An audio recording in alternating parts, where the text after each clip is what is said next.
하나님 보시기에 아름다운 교회를 만들라. 자, 어제는 하나님의 영적인 훈련에 대해서 공부를 했습니다. 개인적인 이제 신앙에 대해서 이제까지 말씀을 했다면은, 오늘 본문은 개인의 신앙의 문제를 넘어서서 교회 공동체의 문제를 다루고 있습니다. 하나님의 자녀들은 먼저 자신의 신앙을 돌봐야 될 뿐만 아니라 또한 교회 공동체의 신앙의 문제를 돌봐야 된다. 하나님 그렇게 말씀을 하세요. 세 가지 힘쓰라고 말씀합니다. 세 가지. 첫째는 성도 간에 서로 화평함을 이루는 교회를 만들어라. 화평. 다투고 싸우고 갈등하고 그런 교회가 아니라 성도 간에 서로 화평하는 교회. 두 번째는 거룩한 교회. 도덕적인 의미입니다. 거룩한 교회. 세 번째는 성도 간에 서로 영적으로 돌보는 교회를 만들라. 나만 신앙생활 잘하면 되는 게 아니라 함께 신앙생활하는 다른 사람들, 연약한 지체들, 믿음이 약한 사람들을 서로 돌아보고 믿음에서 떨어져 나가지 않도록, 죄 가운데 살지 않도록 서로 기도해주고 권면하고 하나님께로 돌아오도록 하는 일에 힘쓰라. 이 세 가지를 강조하고 있어요. 세 가지. 그러니까 첫째는 내가 신앙생활을 잘해야 되고, 두 번째는 내가 다니는 교회 공동체 전체 성도들, 우리 교회에 대해서도 관심을 가져야 된다는 겁니다. 자, 하나하나 좀 살펴보겠습니다. 먼저 화평한 교회를 만들라. 화평하는 일에 힘써라. 14절 읽어봅니다. 시작. 거룩함을 따르라. 이것이 없이는 아무도 주를 보지 못하리라. 화평함, 거룩함 하나씩 살펴보겠습니다. 자, 모든 사람과 더불어 화평함을 따르라. 그리고 뒤에 무슨 말씀이 있어요? 이것이 없이는 아무도 주를 보지 못하리라. 또 거룩함을 따르라. 이것이 없이는 아무도 주를 보지 못하리라. 이게 두 가지가 다 걸려 있는 겁니다. 뒤에 있는 말씀에 화평과 거룩. 굉장히 중요한 말씀이 여기 같이 연결되어 있어요. 모든 사람과 더불어 화평하라. 화평이 없이는 아무도 주를 보지 못하리라. 거룩하라. 거룩함이 없이는 아무도 주를 보지 못하리라. 이렇게 이 말씀이 되어 있습니다. 자, 모든 사람과 더불어 화평하라. 근데 화평함을 따르라. 동사를 따르라 이 말을 썼습니다. 따르라는 말은 디오코라는 헬라어를 번역한 것인데, 이 말은 그냥 따르라, 수동적으로 따르라 이 말이 아니라 추구한다는 말이에요. 추구한다. 그것도 적극적으로, 열정적으로 추구하라 그 말이에요. 그러니까 모든 사람과의 관계 속에서 다툼과 갈등, 분열을 일으키지 말고 그 사람과 화평하게 지내는 일을 추구해야 되는데, 힘써서 적극적으로 그 일을 힘쓰라는 말입니다. 힘쓰라. 수동적으로 그냥 따라야 되겠구나 그 정도가 아니라 적극적으로 노력하라는 말이에요. 그러니까 기독교의 삶에 있어서 중요한 게 뭐냐면은 모든 사람과 화평하게 지내는 겁니다. 화평하게. 자, 이 모든 사람은 정말 모든 사람이에요. 교회 안에 있는 사람만이 아니라 교회 밖에 있는 모든 사람과도 화평하게 지내야 된다. 그런 의미인데, 오늘 문맥에서는 특별히 교회 공동체의 문제를 다루고 있습니다. 문맥에서는. 자, 그리스도인들은 교회 안에서 다른 성도들과 적극적으로 화평을 추구하면서 살아야 된다. 그러니까 그 어떤 사람과도 불화하고 갈등하고 다툼을 일으키는 관계를 맺어서는 안 된다는 거예요. 자, 그런데 우리가 경험하는 것처럼 모든 교회 안에 모든 사람들과 다 화평을 이루어서 화목하게 사는 것이 쉬운 일이 아니에요. 우리가 경험하는 것처럼 교회는 정말 다양한 분들이 모입니다. 다양한 분들이. 나와 배경도 다르고 성격도 다르고 성품도 다르고 말하는 방식도, 의사소통 방식도 다르고, 다른 사람들과 관계를 맺는 것도 다르고, 정말 너무나 다른 사람들이 다 모이는 거죠.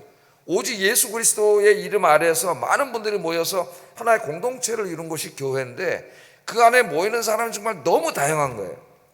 예수님이 아니라면은 정말 함께 이렇게 만나서 한 공동체를 이루어서 일주일에 이렇게 여러 번 만나면서 가족보다 더 자주 만나는 공동체 안에서 함께 생활할 수 있을까? 그런 생각을 가져봐야죠. 제가 예수님이 아니었다면 여러분과 이렇게 만나서 이렇게 교제하고 같은 가족처럼 이렇게 지내는 일이 있었겠습니까? 없었겠죠. 정말 다양한 분들이 교회 안에 모입니다. 그러다 보니까 이 다양성이 겉으로 드러나게 되고, 이게 드러나는 과정 속에서 서로 다른 사람들이 만나야 되잖아요. 대화도 해야 되고 같은 일도 해야 되고 예배도 같이 드려야 되고 봉사도 하다 보니까 뭔가 이 모난 부분들이 이렇게 부딪히는 거죠. 화평하기가 쉽지가 않아요. 화평하기가. 그래서 오늘 하나님 말씀하시는 거예요. 화평에 대해서. 그래서 화평함을 따르라. 이 말은 디오코하라. 디오코는 화평을 이루기 위해서 힘써야 됩니다. 노력해야 돼요. 적극적으로 열정적으로 노력하지 않으면 화평이 깨지기가 쉬움을 우리에게 이야기하고 있습니다. 그런데 오늘 여기 주목할 말씀이 있어요. 화평함이 없이는 아무도 주를 보지 못한다. 굉장히 심각한 말씀을 합니다. 화평함이 없이는 아무도 주를 보지 못한다. 우리는 믿음이 없으면, 믿지 않으면 아무도 주를 보지 못한다. 이 말에는 너무 익숙해 있죠. 믿어야 구원을 받으니까. 그런데 이 믿음 대신 화평을 집어넣으니까 상당히 어려운 말씀이 됩니다. 또 거룩을 집어넣어도 마찬가지죠. 거룩이 없이는 아무도 주를 보지 못하리라. 여기 14절 다시 한번 읽어보겠습니다. 시작.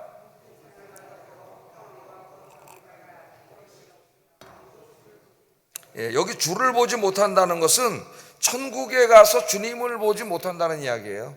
심각한 말씀입니다. 이 말씀이. 그러니까 결국 하나님의 구원에 참여하지 못한다는 말이에요. 구원받지 못한다는 말입니다. 자, 우리는 화평을 깨고 다른 사람들과 다투고 불화하는 사람들이 천국에 가서 하나님을 만나지 못한다는 말씀에 깜짝 놀랍니다. 깜짝 놀라. 성경책에 늘 있던 말씀인데 이 말씀을 다시 읽으면서 깜짝 놀랍니다. 왜 그렇습니까? 왜 화평을 깨고 다른 사람들과 불화하고 다투는 사람은 하나님의 구원에 참여하지 못합니까? 그 불화를 일으키고 다툼을 일으킨다고 하는 그 자체가 이 믿음, 참 믿음이 아님을 보여주기 때문이에요. 여러분, 이 말씀은 행위 구원을 말하는 게 아닙니다. 행위 구원 그러면 성경의 가르침이 아니에요. 우리는 어떤 우리 도덕적인 행위나 남과 좋은 관계를 가짐으로써 남들보다 탁월하게 그런 관계를 함으로써 구원을 받는 게 아닙니다. 우리는 죄인이에요. 그렇게 우리 용서받을 수 있는 그런 가벼운 죄를 지은 사람들이 아니에요. 구원은 전적인 하나님의 은혜고 오직 믿음으로, 성경은 그렇게 가르치고 있죠. 주 예수 그리스도의 십자가의 은혜를 오직 믿음으로 우리는 구원을 받는다, 그렇게 말씀을 하고 있습니다. 자, 왜 화평을 깬 사람이 하나님을 볼 수 없는가? 왜 만날 수 없는가?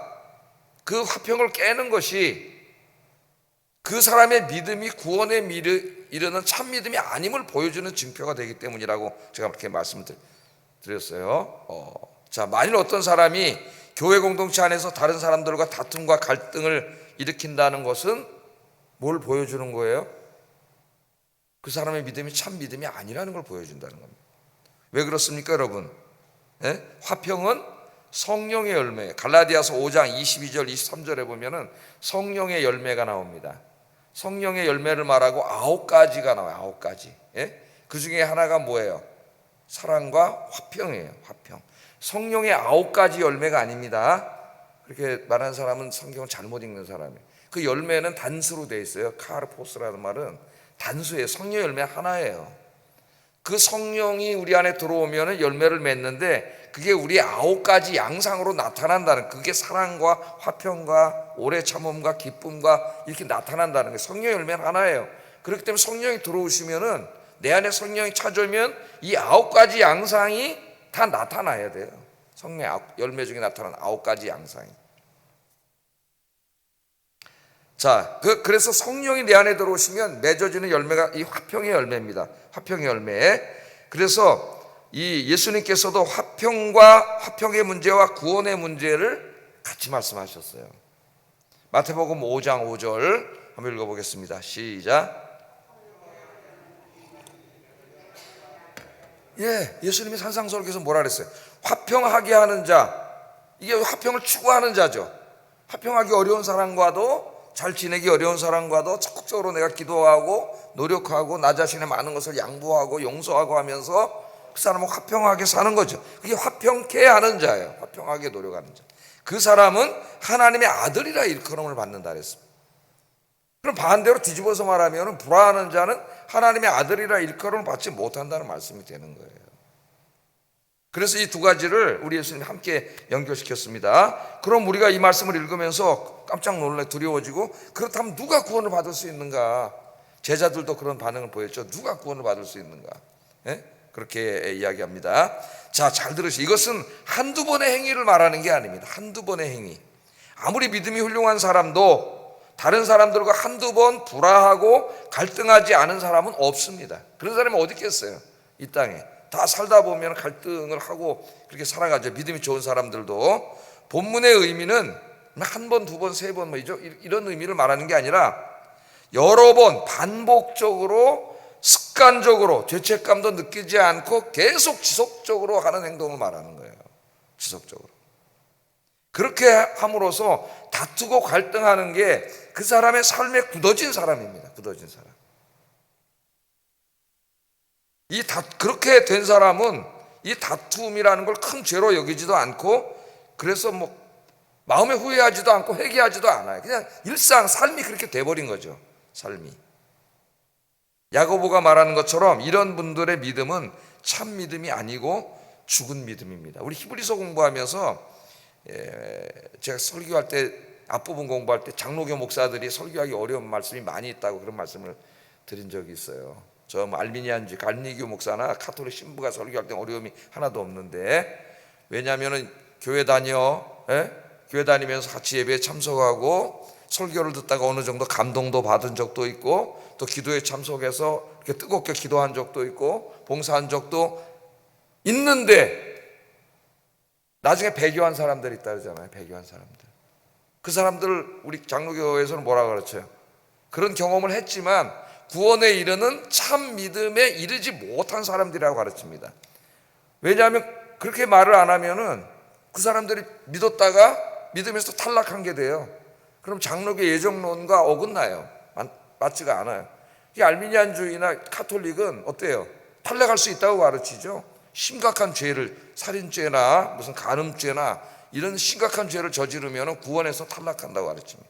근데 장로교는 한 번 구원한 사람 하나님 끝까지 지켜주신다고 가르쳐요. 견인교리를 가르칩니다. 근데 히브리서에는 그런 사람들이 말씀도 듣고 감동도 받고 어떤 기도도 뜨겁게 해보고 이런 오랫동안 교회에 있던 사람들이 배도해 나가 교회 탈락하는 모습이 나와. 히브리서에 꼭 어떻게 된 거지 이게?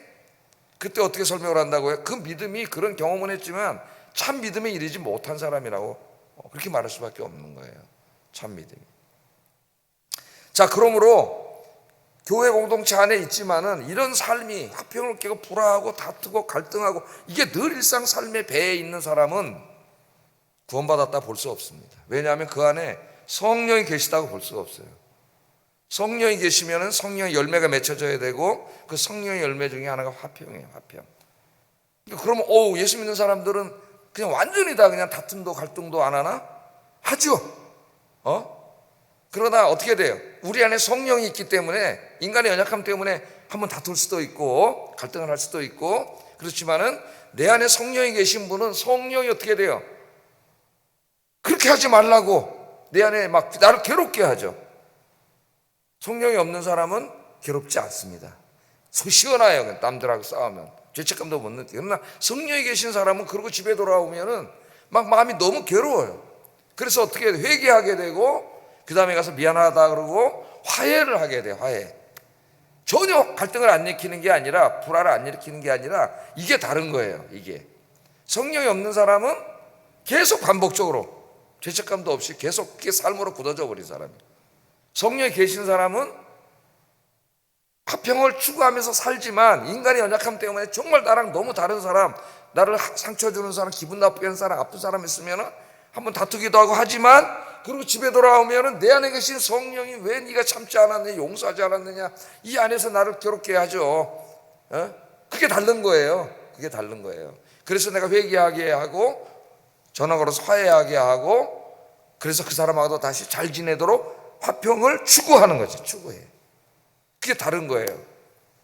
자, 여러분, 우리 마당에 가면은 밤나무가 하나 있습니다. 김현태 집사가 이제 고향에서 갖다 심었는데, 나무라기보다는 그냥 얇은 가지 하나 심어놓은 거더라고. 가지 하나. 그냥 가지예요. 가지. 지금 나가면 있어요. 이따 예배 끝나서 보세요. 근데 이게 밤나무라는 거예요. 그래서 밤나무를 이제 이렇게 봤죠. 가지를. 근데 밤나무에 밤이 열리네. 지금 이만한 거 한 5개 열려 있어요. 10몇 개 열려 있었는데, 나무가 더 조그마하다 보니 다 떨어졌는지 없어졌고, 큰 거 5개가 열려 있어요. 그래서 내가 그때 중요한 걸 깨달았어요. 밤나무는 밤이 열리는구나. 그게 뭘 그렇게 중요합니까? 그 한 가지밖에 없는데 밤나무의 정체성이 나온다는 거예요. 정체성이. 아주 작은 나무지만은 밤이 열리더라는 거예요. 마찬가지예요. 그리스도인들도. 예수 믿고 구원받은 사람 성령이 계시기 때문에 그 사람의 믿음과 신앙이 아무리 얇고 아직은 어린 상태에 있다 하더라도 그 그리스도인의 정체성이 나오는 거예요. 그게 보여줘야 되는 거예요. 그래야 밤나무예요. 그게 뭐냐면 오늘 화평과 거룩이에요. 화평과 거룩. 화평한 삶이 있어야 된다는 겁니다. 그래서 여러분, 저도 그렇고요. 어떤 화가 확 나고 저놈 시기하고 내 이제 다시는 말을 섞나 봐라, 전화 하나 봐라. 화가 날 때도 있고. 그렇지만 그렇게 되면 마음이 괴로워요. 왜? 성령님이 계시기 때문에. 그래서 회개하게 하고 미안하다고 사과하게 하고 화평하게 만들죠. 네. 그래서 남들과 이제 화평하게 사는 비결 있는데 내가 유튜브에서 어떤 신부님, 가톨릭 신부님 그 재밌게 한다 그래서 이번 가톨릭 신부들은 어떻게 하나 한번 들어봤더니 그분이 그랬다. 자기는 항상 웃는데요. 항상 자기를 싫어하는 사람 만나도 항상 웃는답니다. 웃으면서 안녕하세요 그리고 인사를 한대요. 그리고 한 5분 있으면 다 풀어진다는 거예요. 예? 그래서 제가 중요한 게 항상 웃는 얼굴을 하는 거다. 웃는 얼굴. 그리스도인들이 인상 찡그리지 말고 웃는 얼굴, 환하게 웃는 얼굴. 그래서 일주일 내내 웃어라. 월요일 날은 어떤 사람이 이렇게 썼더라고요. 월요일 날은 원래 웃는 날입니다. 원래. 아셨죠? 화요일 날은 화사하게 웃는 날입니다. 오늘 수요일입니다. 수요일은 수시로 웃는 날. 수시로 웃는 날. 목요일은 목 참고 소리 내서 웃는 날이래. 금요일은 금세 웃고 또 웃는 날이래. 토요일은 토실토실 예쁘게 웃는 날이래. 주일은 주로 믿음의 교우들에게 웃음을 선사하는 날이래. 일주일 내내 웃으래요. 항상 성령 충만해서 여러분 얼굴에 미소가 넘치고 모든 사람들과 화평을 하기를 힘쓰라 그랬잖아요. 쉬운 일은 아니에요. 힘쓰는 저와 여러분 되기를 주의 이름으로 축복합니다. 그래서 그러면 교회가 어떻게 되겠어요? 내가 다 우리 성도들 힘쓰면 화평한 교회가 되겠죠. 요새 이 교회 안에서 성도들 목사들하고 싸워가지고 법원에까지 가서 고소하고 이런 교회가 얼마나 많아요, 여러분.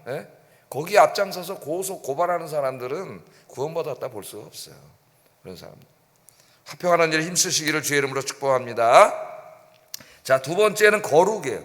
거룩도 마찬가지예요. 거룩한 삶이 없는 사람은 주를 보지 못하리라. 이 말씀 제가 미리 다 한 거나 마찬가지입니다. 다른 부분을 좀 생각해 보겠어요. 자, 거룩한 교회를 만드는 일에 힘써라. 교회의 표지, 교회가 세상과 구별되는 중요한 표지 중에 하나가 거룩함이에요. 거룩함. 사랑함과 거룩함. 사랑으로 하나됨. 화평과 비슷한 거죠. 하나는 거룩함이에요. 거룩함. 세상과 구별된 교회가 되어야 됩니다. 이 거룩함에는 도덕적인 의미가 상당히 강합니다. 거룩함을 따르라. 이것이 없이는 아무도 주를 보지 못하리라. 그렇게 하나님께서 말씀하셨어요. 그러므로 우리 성도들은 교회 공동체가 죄로 물든 교회가 아니라 거룩한 교회가 되도록 힘써야 됩니다. 그렇게 되려면 제일 중요한 게 뭐예요? 나 한 사람 한 사람이 도덕적으로 거룩하게 사는 거예요. 거룩하게 살려고 힘쓰는 거예요. 그게 중요한 것이죠. 네. 자, 교인 한 사람 한 사람이 거룩한 삶을 살려고 힘쓸 때 그 사람들이 교회에 모이면 교회 공동체가 되잖아요. 공동체. 그 공동체가 거룩하게 될 수가 있습니다. 우리는 이미 예수님의 십자가의 대속적 죽음으로 인해서 죄사함을 받았습니다. 죄인인데 죄 용서를 받았어요.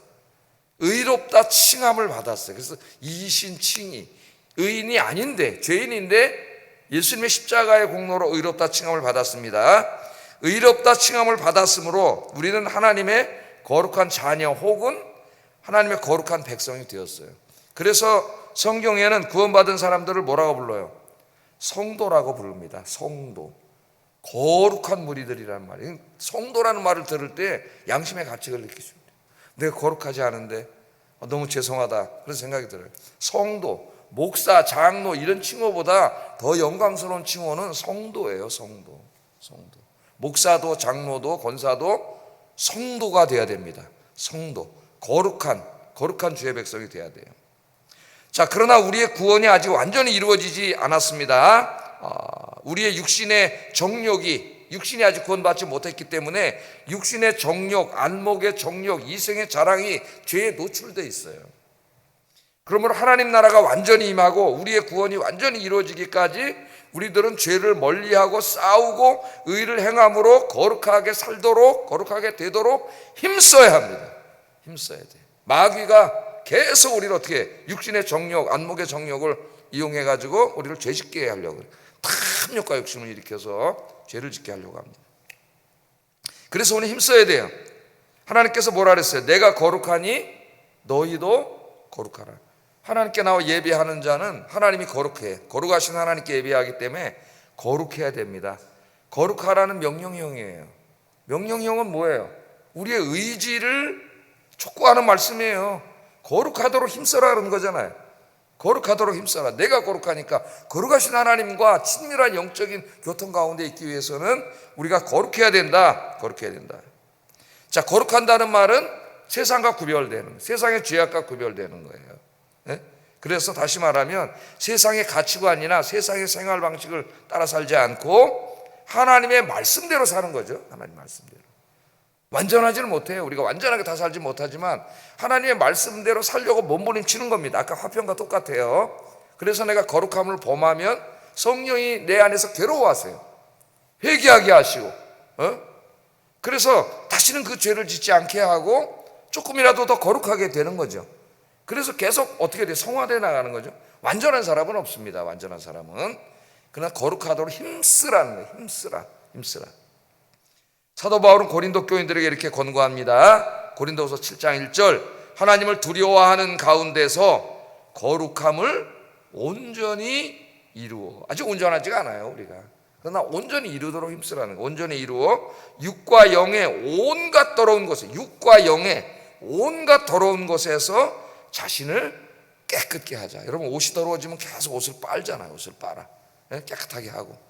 세탁기에도 옷을 또 빨고. 제가 얼마 전에 이사를 했더니 딸내미가 많은 거 하나 있더라고요. 바깥에 옷 먼지 묻어서 집어넣으면 그게 깨끗하게 한대요. 그래서 세탁소에 돈 주는 걸 많이 줄여줘요. 이제 거기다 집어넣으면 되니까. 또 땀나면 거기다 집어넣으면 그게 드르르 해가지고 깨끗하게 하고. 그렇게 굉장히 자주 하더라고. 그게 하나 생기니까 세탁을. 우리 깨달아야 돼. 그러면서 야, 너 옷은 그렇게 깨끗하게 하면서 네 영혼과 네 도덕적인 삶은 그렇게 신경 쓰고 있냐? 네가 너 깨끗하냐? 사도 바울이 깨끗하게 빨으라. 자기 자신의 삶을 기도와 말씀으로. 내가 죄 짓는 게 아무것도 아닌 게 아니에요. 에베소서 5장 3절, 음행과 온갖 더러운 것과 탐욕은 너희 중에서 그 이름도 부르지 말라 그랬어요. 이름조차 부르지 말라. 이는 성도에게 마땅한 바니라. 그런 것을 이름조차 부르지 않고 멀리하는 것이 우리 성도잖아요. 거룩한 우리에게 마땅하다. 반드시 그렇게 살아야 된다. 이렇게 말씀을 합니다. 오늘부터 세상과 구별돼서 죄 짓지 말고 죄를 멀리하고 거룩한 삶을 삶으로 우리 아영교회 공동체가 여러분들이 다 모였을 때에 거룩한 공동체로 만들기를 주의 이름으로 축복합니다. 자, 마지막 한 가지를 더 힘쓰라 그랬어요. 화평한 교회를 만들어라. 거룩한 교회를 만들어라. 세 번째는 성도 간에 서로 관심 갖고 돌아보는 교회를 만들어라. 너 혼자만 신앙생활 잘한다고 되는 게 아니다. 함께 돌아보는 교회를 만들어라. 그렇게 말을 합니다. 15절 16절 한번 읽어보겠습니다. 시작.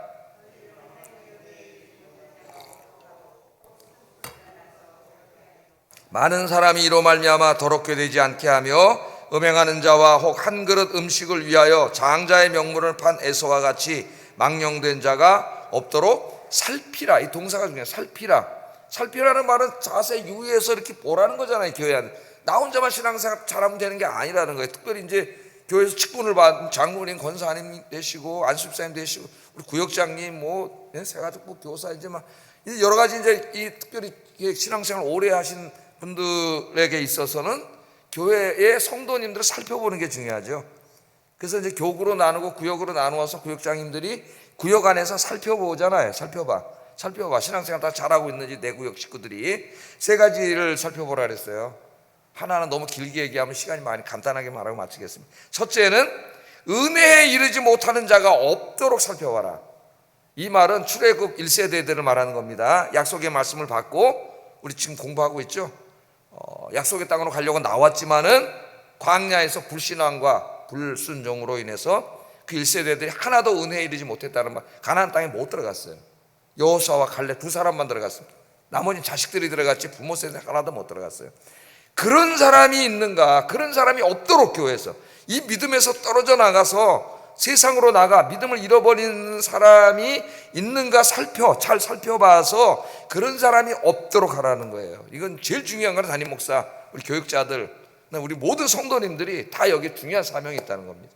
교구에서, 구역에서, 전도회에서, 주일학교에서 믿음에 떨어져 나가는 사람, 믿음이 연약해서 흔들리는 사람이 있는지 잘 살펴봐라. 그래서 떨어져 나가는 사람이 없도록 해라. 다시 교회 나오도록 하라는 거죠. 이게 이제 우리 모두에게 중요한 사명입니다. 그 다음에 두 번째로 또 뭐라 그랬어요? 쓴 뿌리가 나서 괴롭게 하여 많은 사람이 이로 말미암아 더럽게 되지 않도록 하라. 쓴 뿌리가 나지 않도록 하라. 쓴 뿌리가 뭡니까? 이건 비유적인 의미로 교회 공동체 해로운 결과를 가져오는 죄악의 쓴 뿌리예요. 교회 안에 아직 믿음이 연약해서 교회 공동체에 자꾸 시험이 들게 하는 이 쓴 뿌리들이 있습니다. 이런저런 많은 쓴 뿌리들이 있을 수가 있어요. 교회 안에. 그 쓴 뿌리들을 뽑아버려요.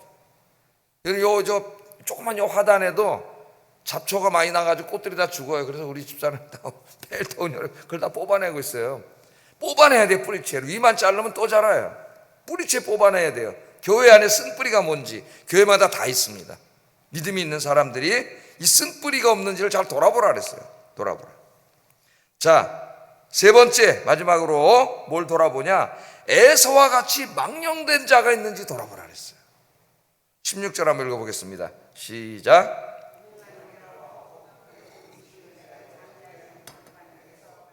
망령된 자가 없도록 하라. 교회 안을 돌아봐서 음행하는 자나 특별히 그 에서와 같은 자가 있는지 돌아보라 그랬어요. 에서가 어떤 사람이 이방 여인을 사랑하여 결혼하는 등 성적으로 문란한 생활을 했을 뿐만 아니라 순간적인 그 배고픔의 만족을 위해서 하나님의 축복의 상징인 장자권을 어떻게 여겼다 그랬어요? 하찮게 여겼습니다. 장자권을 하찮게 여겼어요. 하나님의 복을 받는 장자권을 하찮게 여겼다는 것은 하나님의 복의 통로를 하찮게 여긴 거예요. 그 팥죽한 거리게 다 팔아먹은 이 사람을 뭐라 그래? 하나님이 망령된 자라고 합니다. 망령된. 그런 망령된 자가 있는지 살펴봐라. 교회 안에 에서와 같이 사는 사람이 있는지 잘 살펴봐라. 살펴봐서 어떡하라고요? 비난하라고 하는 게 아니라 그 사람을 위해서 기도해주고 에서와 같은 삶에서 돌아서도록 하나님의 거룩한 백성이 되도록 잘 살펴봐라. 기도해주고 격려해라. 믿음 안에서 올바로 살 수 있도록 이 일에 힘쓰라고 지금 이야기하고 있습니다. 뭘 돌아보라 그랬어요? 믿음에서 떨어져 나가는 사람이 있는지 없는지, 이걸 살펴보고, 에서와 같이 망령된 자가 있는지 없는지 살펴보고, 또 교회 안에 자꾸 쓴뿌리가 되는 사람들이 있는지 없는지, 교회를 자꾸 시험 들게 하는 사람들, 이거 살펴보라 그랬어요. 왜 살펴봐야 돼? 잘 돌아보고 기도해 줘야 되고 격려해 줘서 그 사람들도 바른 신앙생활을 하고 하나님 기뻐하는 신앙생활을 해서 교회가, 전체 교회가 다 어떻게 돼요? 전체 교회가 한 명도 낙오하지 않고 쓴뿌리도 없고 에서 같은 망령된 자도 없는 그런 교회를 만드는 일에 우리 모두가 사명이 있다는 겁니다. 아현교회에 대해서 우리 하나님께서 맡기신 교회예요. 이 기도하시면 새벽에 특별히 기도하시는 여러분들이 기도의 사명을 잘 감당하시기를 주의 이름으로 축복합니다. 제일 중요한 사람 누구예요? 나예요. 나. 내가 이렇게 살면 되는 거지. 내가. 기도하겠습니다. 나 자신이 먼저 교회 안에 모든 사람들과 화평을 이루는 일에 힘쓰게 하시고, 잘 자신을 생각해 보세요. 우리 교회가 성도 간에 화평한 교회가 되게 해주세요. 두 번째, 나 자신이 먼저 거룩한 삶을 추구하게 하시고 우리 교회를 하나님의 거룩한 교회로 만드는 일에 힘쓰게 하소서. 교회 공동체 안에 있는 믿음이 약한 사람, 아직 세상의 유혹에서 자유롭지 못한 사람들이 있는지 돌아보게 하시고 그들을 주님께로 돌아오게 하는 일에 잘 살펴봐서 힘쓰게 하소서. 같이 기도하겠습니다.